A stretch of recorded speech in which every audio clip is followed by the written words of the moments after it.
kembali ya ke materi. Namun kita mulai ya. Kita langsung bisa dilihat di layar. Silahkan diperhatikan. Apa itu Wali Songo?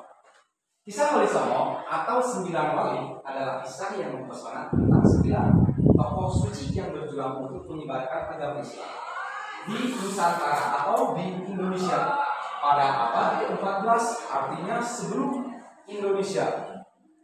Tokoh Wali Songo sudah ada. Berikut adalah kisah singkatnya.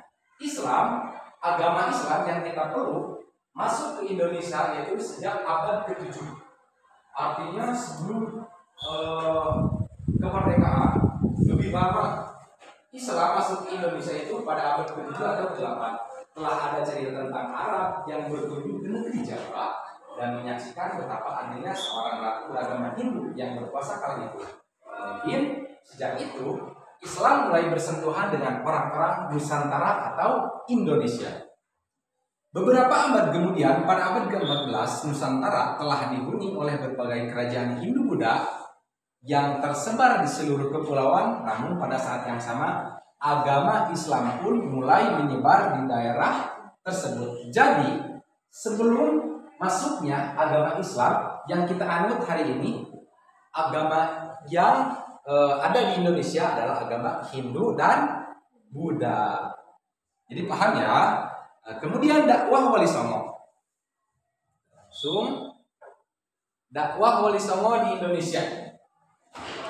Islam belum tersebar luas. Nah, sudah jelas ya, Islam belum tersebar luas di Nusantara atau Indonesia hingga kedatangan 9 tokoh suci yang dikenal sebagai Wali Songo.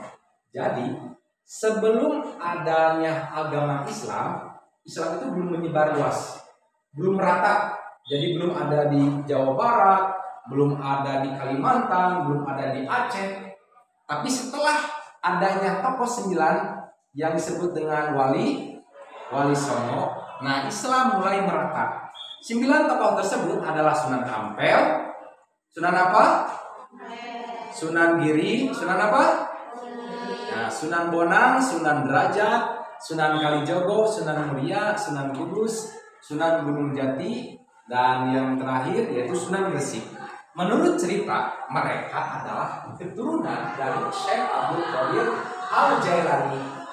Berarti luar biasa keturunannya. Siapa itu Syekh Abdul Qadir Jailani? Yaitu keturunan langsung dari Nabi Muhammad. Nah, berarti orang-orang atau tokoh 9 wali ini bukan orang-orang sembarangan, tapi orang-orang yang memang keturunan langsung dari Rasulullah Shallallahu Alaihi Wasallam. Jadi kita patut berbangga. Karena apa?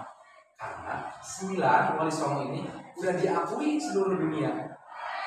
Maka dari itu kita sebagai warga Indonesia yang memang harus bersyukur karena ada 9 Wali Songo. Karena jika tidak ada Wali Songo ini, kita belum tentu loh agama kita Islam. Agama kita itu belum tentu, karena beliaulah cikal bakal terjadinya penyebaran luas agama Islam di Indonesia.